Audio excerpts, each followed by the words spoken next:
Bonjour mes chers amis et bienvenue sur l'espace dédié au site mécaniqueuniverselle.net. Le site qui essaie de démontrer que l'humanité dans son ensemble, le phénomène humain évolue progressivement vers son ultime perfection. Cette ultime perfection, c'est une sorte de paradis. On construit le paradis pour nos futurs descendants. Le point ultime de perfectionnement. Voilà, l'humanité est toujours parfaite au présent tout en étant perfectible, parce qu'elle ne peut pas être autre chose que ce qu'elle est, jusqu'au moment où elle aura atteint un seuil de perfection indépassable. Et c'est de ce seuil de perfection indépassable dont je veux parler. Indépassable, bon, évidemment, c'est que des termes, en fait, tout ça. Alors, pour travailler là-dessus, en ce moment, je suis en train de lire, d'écouter la lecture de Ainsi parlait Zarathustra. Donc, je relance la lecture. C'est la 24e vidéo que je fais et je veux faire l'ensemble du Zarathustra. Donc, je suis arrivé, je pense, au premier chapitre. Voilà, je suis peut-être un quart de cette œuvre. Voilà, donc je relance et on y va. Et éventuellement, je fais des commentaires en lien avec la mécanique universelle et en lien avec sa propre évolution pour essayer de comprendre en même temps ce que Nietzsche appelle le surhomme, ce qu'il appelle de ses voeux d'une certaine façon, ou demande à ce qu'on travaille sur ce surhomme. De la canaille. La vie est une source de joie, mais partout où la canaille vient boire, toutes les fontaines sont empoisonnées. J'aime tout ce qui est propre, puis je ne puis voir les gueules grimaçantes et la soif des gens impurs. Ils ont jeté leur regard au fond du puits. Maintenant leur sourire odieux se reflète au fond du puits et me regarde. Ils ont empoisonné par leur concupiscence l'eau sainte, et en appelant joie leurs rêves malpropres, ils ont empoisonné même le langage. La flamme scindit. Et là, on peut être d'accord avec ce point de vue. On a le système, par exemple, utilise des mots et les frelate d'une certaine manière, en fait perdre le sens ou en donne un autre sens. Mais c'est l'histoire de l'humanité. Et par exemple, quand on parle d'extase, être en extase devant une voiture ou devant, voilà, ça n'a pas le sens de l'extase qui était à l'origine de l'extase dont elle parle. La joie, c'est la même chose. La joie, avoir de la joie aujourd'hui, ça n'a plus la même signification qu'à l'époque de Spinoza ou de Nietzsche. Lorsqu'ils mettent au feu leur cœur humide, l'esprit lui-même bouillonne et fume quand la canaille s'approche du feu. Le fruit devient douceâtre et blêt dans leurs mains. Leur regard évente et dessèche l'arbre fruitier. Et plus d'un de ceux qui se détournèrent de la vie ne s'est détourné que de la canaille. Ils ne voulaient point partager avec la canaille l'eau, la flamme et le fruit. Et plus d'un s'en fut au désert et y souffrit la soif parmi les bêtes sauvages, pour ne point s'asseoir autour de la citerne en compagnie de chameliers malpropres. Et plus d'un qui arrivait un exterminateur et en coup de grêle. Alors, il semble là remonter contre ceux qui vont vouloir tester l'ascétisme. Et évidemment, il a sans doute eu des expériences négatives au niveau du religieux. Dans, on ne sait pas comment il a vécu son enfance. Je crois que son père était pasteur et le destiné à devenir pasteur. Et donc on ne sait pas quelle souffrance il a vécue et quelle indignation il a vu, il a ressenti à l'écoute de certains spirituels qui préconisent l'ascétisme, qui préconisent de se meurtrir, etc. etc. Et c'est ce contre quoi il s'élève. Mais évidemment, dans sa vie, il a croisé peut-être des milliers de personnes, mais ça ne fait pas l'humanité. L'humanité, elle est vaste, elle est bien plus grande que tout ça. Et il y a certainement des ascètes qui ont une... dans le sens de l'action, leur sens est important, comme à tout le monde, comme à tout être humain. Tout être humain est fondamental pour cette humanité. Et l'ascète de la même manière. Et donc, il est important d'accepter le monde tel qu'il est, et c'est ce qu'il préconise d'ailleurs. Sauf que il accepte, il est aussi en combat pour faire évoluer les mœurs, faire évoluer la mentalité, faire évoluer la conscience, faire évoluer la morale, faire évoluer les valeurs. Et donc, c'est légitime ce qu'il fait. Pour les champs de blé, voulait seulement pousser son pied dans la gueule de la canaille afin de lui boucher le gosier. Et ce n'est point là le morceau qui me fut le plus dur à avaler, la conviction que la vie elle-même a besoin d'inimitié, de trépas et de croix de martyr. Mais j'ai demandé un jour, et j'étouffais presque de ma question, comment la vie aurait-elle besoin de la canaille ? Les fontaines empoisonnées, les feux puants, les rêves souillés et les vers dans le pain de la vie sont-ils nécessaires ? Ce n'est pas ma haine, mais mon dégoût qui dévorait ma vie. Hélas, souvent je me suis fatigué de l'esprit lorsque je trouvais que la canaille était spirituelle, elle aussi.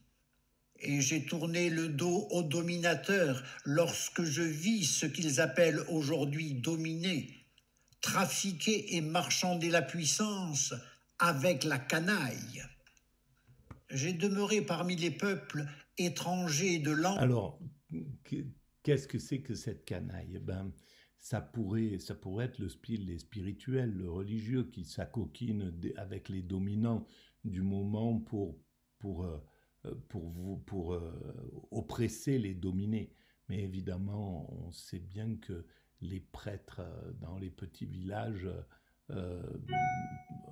n'étaient pas dans cette configuration, au moins de façon générale, comme on pourrait l'imaginer à cette écoute. Et les pasteurs de la même manière. Donc, il y a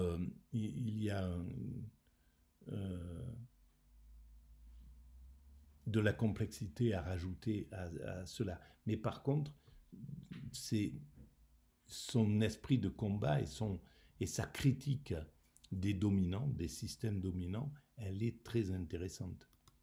Et les oreilles closes, afin que le langage de leur trafic et leur marchandage pour la puissance me restassent étrangers. Et en me bouchant le nez, j'ai traversé plein de découragement le passé et l'avenir. En vérité, le passé et l'avenir sentent la populace écrivassière. Alors là, c'est très intéressant parce qu'il appelle à travailler au surhomme. Et là, il dit que le passé et l'avenir, c'est encore... on n'aura pas atteint ce surhomme. Ce qu'il appelle en fait le peuple non éveillé, on pourrait dire, le peuple qui n'est pas éveillé, qui n'a pas atteint l'éveil. eh bien, ça va se prolonger après lui. Dans le futur, il le voit, il sait, il a compris que c'est pas en claquant des doigts que l'humanité passe des états de conscience et monte jusqu'au surhumain. Euh, et le surhumain, faudrait s'entendre sur la. On est en train d'essayer de comprendre ce que c'est que ce surhumain. Selon moi, c'est le sage, l'extatique, l'éveillé. Voilà. Donc là, c'est intéressant d'entendre ça comme ça. Semblable à un estropié devenu sourd, aveugle et muet, tel j'ai vécu longtemps pour ne pas vivre avec la canaille du pouvoir, de la plume et de la joie. Péniblement et avec prudence, Donc, il s'est, d'une certaine manière, il s'est forcé, ou il a forcé ses pathologies pour pouvoir s'écarter du monde tel que, du monde ordinaire, euh, qui le faisait souffrir, juste à le regarder, et je le comprends tellement, évidemment. Il y a de la souffrance quand on est en prise avec le monde tel qu'il est. C'est pour ça que la plupart des hypersensibles comme ça, ben, se reculent, se mettent en recul, s'isolent du monde. Voilà, ou dans leur tête, ou avec des produits, d'une certaine manière. Ils trouvent une façon de pouvoir s'isoler de la canaille, entre guillemets. mon esprit a monté des degrés. Les aumônes de la joie furent sa consolation. La vie de l'aveugle s'écoulait appuyée sur un bâton. Que m'est-il donc arrivé? Comment me suis-je délivré du dégoût? Qui a rajeuni mes yeux? Comment me suis-je envolé vers les hauteurs où il n'y a plus de canaille assise à la fontaine? Eh bien, c'est l'isolement sans doute. C'est justement cette partie d'isolement qu'il a vécue, la plus grande partie de son, de sa, de sa vie, d'une certaine façon. Il a vécu euh, en essayant d'échapper à tout ça. Et dans cet isolement, eh bien, il a réussi à comprendre la complexité et que c'était pas qu'il fallait pas se lutter contre la fatalité, contre le monde tel qu'il est. Le monde tel qu'il est, bien sûr qu'il faut lutter contre, évidemment, mais il faut l'accepter aussi par un certain côté. Mon dégoût lui-même m'a-t-il créé des ailes et les forces qui pressentaient les sources? En vérité, j'ai dû voler au plus haut pour retrouver la fontaine de la joie. Oh, je l'ai trouvée, mes frères. Ici, au plus haut, jaillit pour moi la fontaine de la joie. Et il y a une vie où l'on s'abreuve sans la canaille. Et là, il est en train d'écrire le Zarathustra quand il écrit ça. Donc, ça fait partie du Zarathustra. Donc, il est dans cette solitude, dans la joie de la créativité, de la création. Il sait qu'il est en train de créer quelque chose d'important. Donc, dans ce moment-là, il est au-delà. Il est au-dessus, il est dans la stratosphère et dans la solitude, parce qu'écrire le Zarathustra, c'est sans doute un moment de solitude qui lui a permis justement de comprendre, d'être isolé du monde ordinaire qui pouvait le faire souffrir et qui l'a fait souffrir, puisque voilà comment il finit dans l'acte de folie vient quand il voit quelqu'un qui maltraite un cheval, si cette anecdote est juste. Tu jaillis presque avec trop de violence, source de joie, et souvent tu renverses de nouveau la coupe en voulant la remplir. Il faut que j'apprenne à t'approcher plus modestement. Avec trop de violence, mon cœur afflue à ta rencontre. Mon cœur où se consume mon été, cet été court, chaud, mélancolique et bienheureux. Combien mon cœur estival désire ta fraîcheur, source de joie. Passer l'hésitante affliction de mon printemps, passer la méchanceté de mes flocons de neige en juin. Je devins estival tout entier après-midi d'été. Un été dans les plus grandes hauteurs, avec de froides sources et une bienheureuse tranquillité. Venez, ô mes amis, que... Et il devait être à Silmaria, vraisemblablement, en écrivant ça. Un été dans la chaleur, sous le soleil, avec l'eau fraîche. Ce calme grandisse en félicité. Car ceci est notre hauteur et notre patrie. Notre demeure est trop haute et trop escarpée pour tous les impurs et la soif des impurs. Jetez donc vos purs regards dans la source de ma joie, amis. Comment s'en troublerait-elle? Elle vous sourira. Donc il parle pour ses amis, pour ceux qui vont le lire, pour les gens pour qui il écrit d'une certaine façon.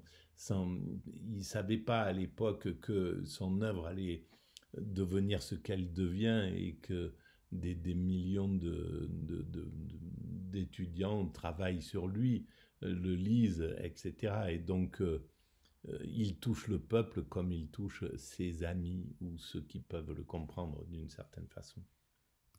Avec sa pureté, nous bâtirons notre nid sur l'arbre de l'avenir. Des aigles nous apporteront la nourriture dans leur bec, à nous autres solitaires. En vérité, ce ne seront point des nourritures que les impurs pourront partager, car les impurs s'imagineraient dévorer du feu et se brûler la gueule. En vérité, ici, nous ne préparons point de demeure pour les impurs. Notre bonheur semblerait glacial à leur corps et à leur esprit. Et nous voulons vivre au-dessus d'eux, comme des vents forts, voisins des aigles, voisins du soleil. Ainsi vivent les vents forts.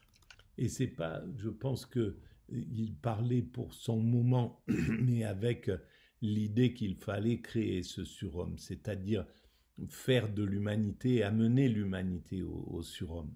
Et donc là, l'exclusion qu'il fait, parce qu'il est dans une sorte d'exclusion pour les impurs, entre guillemets.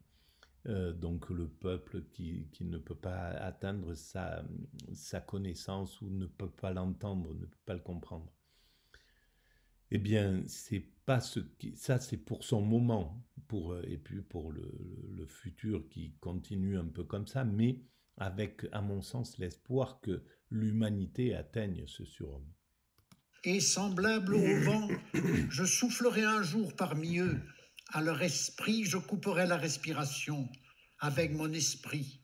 Donc, un jour ou l'autre, il atteindra cette partie de l'humanité qui a des difficultés à comprendre. Donc, ce qu'il veut dire. Donc, il dit un jour ou l'autre, j'atteindrai leur esprit. Ainsi le veut mon avenir. En vérité, Zarathustra est un vent fort pour tous les bas-fonds. Et il donne ce conseil à ses ennemis et à tous ceux qui crachent et vomissent. Gardez-vous de cracher contre le vent. Ainsi parlait Zarathustra. Des tarentules. Regarde, voici le repère de la tarentule. Veux-tu voir la tarentule? Voici la toile qu'elle a tissée. Touche-la pour qu'elle se mette à s'agiter. Elle vient sans se faire prier. La voici. Sois la bienvenue, tarentule. Le signe qui est sur ton dos est triangulaire et noir. Et je sais aussi ce qu'il y a dans ton âme. Il y a de la vengeance dans ton âme. Partout où tu mords, il se forme une croûte noire. C'est le poison de ta vengeance qui fait tourner l'âme. C'est ainsi que je vous parle en parabole, vous qui faites tourner l'âme, prédicateurs de l'égalité.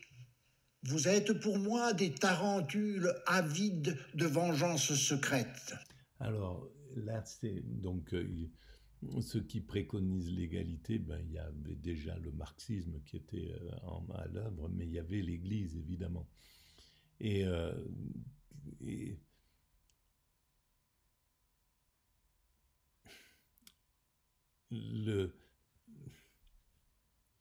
je pense que il n'a pas pu saisir le mouvement historique. Pourquoi apparaît le marxisme? Pourquoi apparaît le saint-simonisme? Pourquoi apparaît, etc. Pourquoi apparaît le christianisme avec son idée d'égalité?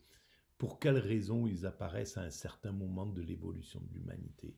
Et pourquoi ça perdure? Et pourquoi les valeurs infusent l'évolution de l'humanité? Pour quelles raisons l'idée d'égalité, elle est présente maintenant dans l'humanité? Elle est là, même si on est revenu à un moment un peu aristocratique, quelques décennies où on plonge là-dedans. On les a connus au XXe siècle également, ces séries aristocratiques des années 25 aux années 45, c'est 20 ans de vision aristocratique globalement, hein, avec quelques petits intermèdes. Et on repart dans ce mécanisme-là. Mais c'est que des moments. L'idée d'égalité, elle creuse son sillon dans l'humanité. Elle y va. Et l'humanité qui aura atteint son ultime perfection, elle aura atteint l'égalité absolue. Voilà. Selon moi, hein. Voilà, c'est Mais je finirai par révéler vos cachettes. C'est pourquoi je vous ris au visage, avec mon rire des hauteurs. C'est pourquoi je déchire votre toile, pour que votre colère vous fasse sortir de votre caverne de mensonges, et que votre vengeance jaillisse derrière vos paroles de justice. Car il faut que l'homme soit sauvé de la vengeance. Ceci est pour moi le pont qui mène au plus haut espoir. Donc, c'est l'homme qui aura dépassé, que l'homme soit sauvé de la vengeance. Donc, que l'humanité soit sauvée de la vengeance, parce qu'il parle, quand il dit l'homme, c'est l'humanité en réalité. Il ne parle pas pour son petit groupe, pour un petit groupe d'amis ou d'être exceptionnel qui vivrait ça. C'est bien l'humanité dans son ensemble. Donc, sauver de la vengeance, c'est atteindre justement le niveau d'éveil, l'état d'éveil, l'état d'extase, l'état de sérénité absolue. Écarte l'idée de la vengeance. La vengeance, elle n'y est plus. Et c'est pour ça que ça n'est pas un aristocrate guerrier. Ça n'est pas ça n'a rien à voir avec le nazisme, par exemple, auquel certains ont rattaché Nietzsche. Peut-être que les nazis ont utilisé de certains passages parce qu'ils ne l'ont pas compris. Mais en réalité, c'est pas ça. Le nazisme, c'était la vengeance. C'était la vengeance sur la maltraitance qu'ils pensaient avoir subie en 14 ou en 18 à la fin de la guerre, quand ils ont perdu la guerre. Il y a la vengeance sur un peuple qu'ils pensent qui les domine ou etc. Donc c'est bien un problème de vengeance qu'il y a. Et c'est surtout pas ce genre d'être humain. Donc un monde sans vengeance, c'est un monde de paix, c'est un monde d'amour, c'est un monde d'extatique, d'éveillé. C'est un arc-en-ciel après de longs orages. Cependant, les tarentules veulent qu'il en soit autrement. C'est précisément ce que nous appelons justice quand le monde se remplit des orages de notre vengeance. Ainsi parlent entre elles les tarentules. Nous voulons exercer notre vengeance sur tous ceux qui ne sont pas à notre mesure et les couvrir de nos outrages. C'est ce que se jurent en leur cœur les tarentules. Et encore, volonté d'égalité. C'est ainsi que nous nommerons dorénavant la vertu. Et nous voulons élever nos cris contre tout ce qui est puissant. Prêtre de l'égalité, la tyrannique folie de votre impuissance réclame à grands cris l'égalité. Votre plus secrète concupiscence de tyran se cache derrière des paroles de vertu. Eh bien, l'égalité, elle est pourtant, elle est à l'œuvre et elle travaille à l'époque ce que la place du chef de l'État en Allemagne ou je ne sais plus où était Nietzsche, si c'était l'Allemagne ou la Prusse, ou bon bref, le chef de l'État en 1880 en France ou à l'époque du Zarathustra, c'était une sorte de dictateur, faut pas se cacher, on n'aurait jamais pu se comporter avec lui comme aujourd'hui on se comporte avec nos chefs de l'État. Donc on a bien ramené, même si il continuait à essayer de préserver un principe hiérarchique, une sorte un système pyramidal, mais en réalité ce système pyramidal on le sape, le peuple le sape à son pied. Parce qu'en réalité, c'est le principe de la démocratie. La démocratie, c'est le peuple qui est en haut. C'est pas le souverain, c'est pas le chef de l'État. Le chef de l'État, il fait partie de la base avec tous ceux qui doivent servir le peuple en réalité. Et donc, on avance vers ça, même si c'est lent, et même si ils ont du mal, tout le monde ne devient pas Pepe Murillo, le chef de l'État en Amérique latine qui vivait avec un minimum vital, quoi. Mais on va vers ça, c'est évident, c'est l'avenir de l'humanité. Pour l'instant, c'est encore tendu, il faut des chefs de l'État narcissiques pour pouvoir se battre avec les autres narcissiques ou les autres psychopathes. Donc il faut toutes ces pulsions, tout ça. Il faut ce désir de se sentir supérieur. Mais c'est quelque chose qui sera dépassé. Vanité aigrie, jalousie contenue.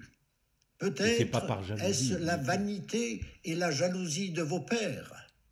C'est de vous que sortent ces flammes et ces folies de vengeance. Ce que le père a tu, le fils le proclame. Et souvent j'ai trouvé révélé par le fils le secret du père. Il ressemble aux enthousiastes. Pourtant, ce n'est pas le cœur qui les enflamme, mais la vengeance.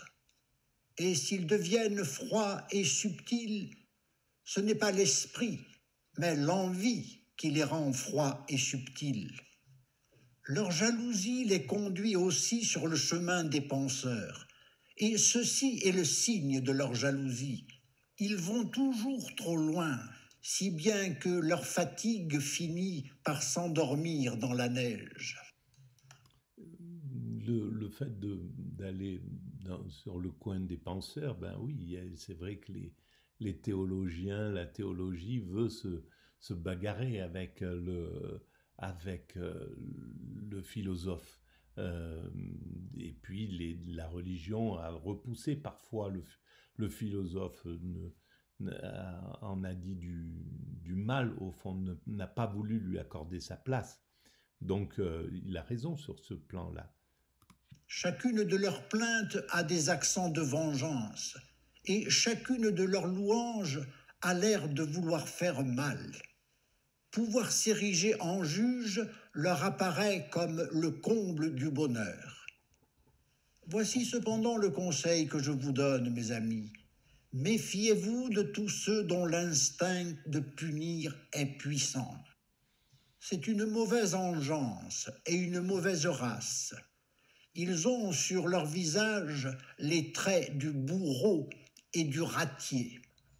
Méfiez-vous de tous ceux qui parlent beaucoup de leur justice. Et c'est exactement ce que font les dictatures, ce qu'a fait de punir chaque être humain qui ne correspondait pas à son désir. Les communistes, les syndicats, les juifs, les tziganes, etc. Punir, voilà. Punir, c'était c'est un monde de punisseurs, en fait, le nazisme, le fascisme. Voilà, ce sont des mondes de punisseurs et on n'est pas... Voilà, enfin bref. En vérité, ce n'est pas seulement le miel qui manque à leur âme. Et s'ils s'appellent eux-mêmes les bons et les justes. L'Église faisait, une partie de l'Église faisait se comporter ainsi, punissait ces ouailles, mais sans une contrainte. À l'époque de Nietzsche, c'était fini. L'Inquisition ou les choses comme ça, c'était plus ou moins écarté. L'Église avait été déjà écartée du pouvoir, mais elle punissait en théorie, quoi. Tu ne dois pas te comporter comme ça, va faire pénitence, tu as parlé de tes péchés, tu dois faire tant de pénitence, etc. N'oubliez pas qu'il ne leur manque que la puissance pour être des pharisiens.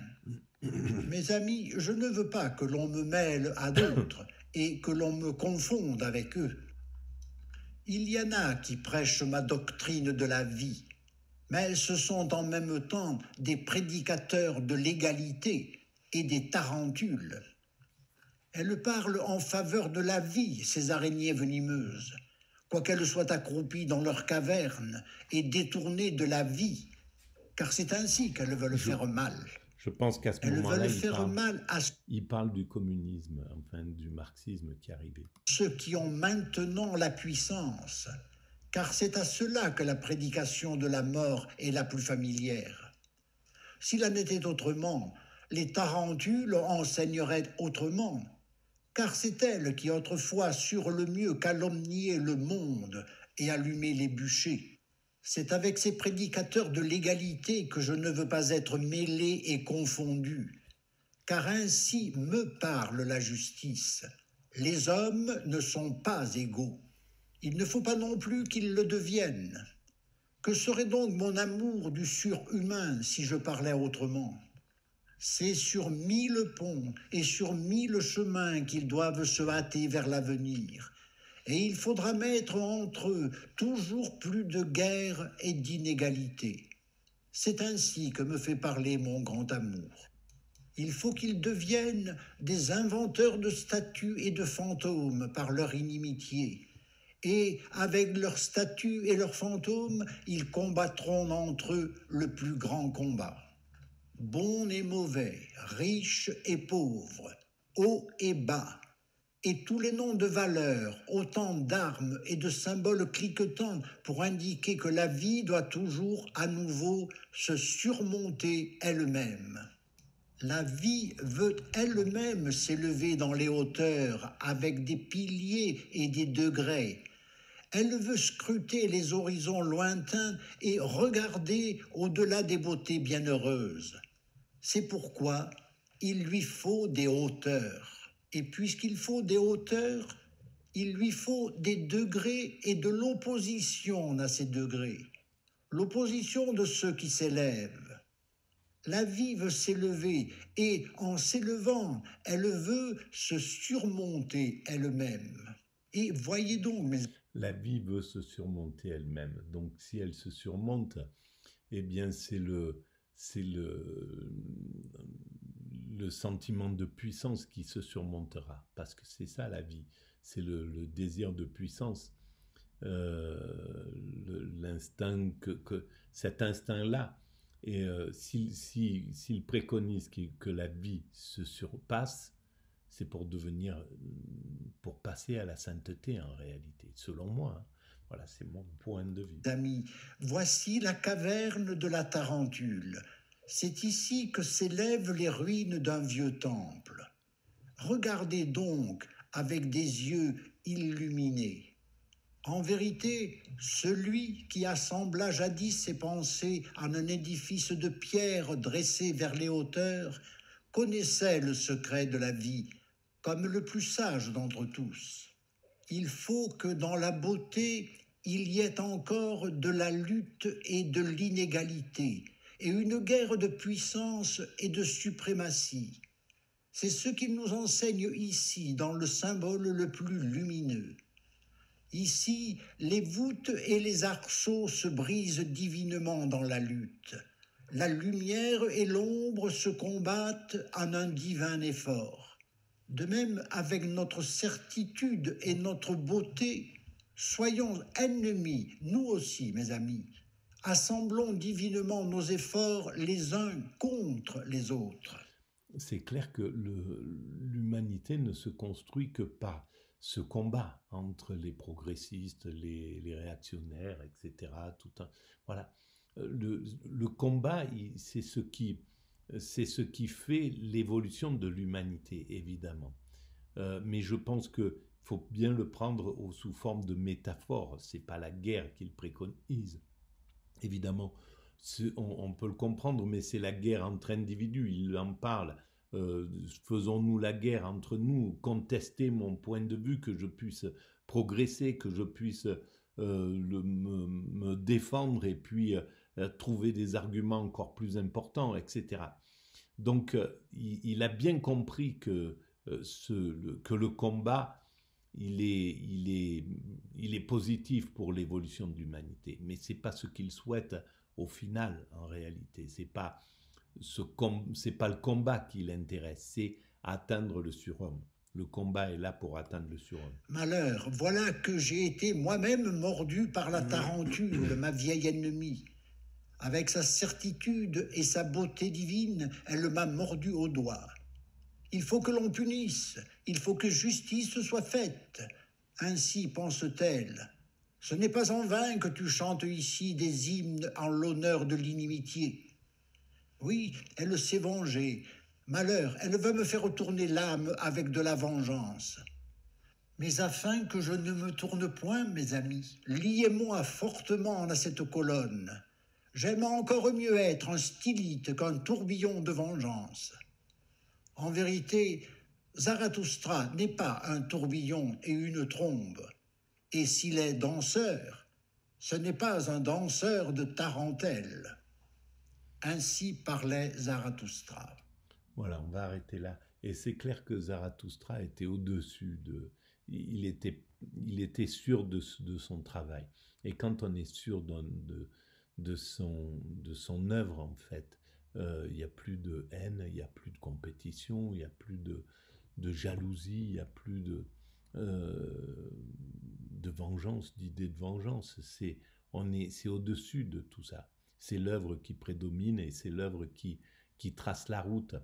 Et c'est ce qu'a atteint Nietzsche quand il écrivait ce Zarathustra, et sans doute avant, mais bon, voilà, à ce niveau-là. Merci de votre écoute, à très bientôt.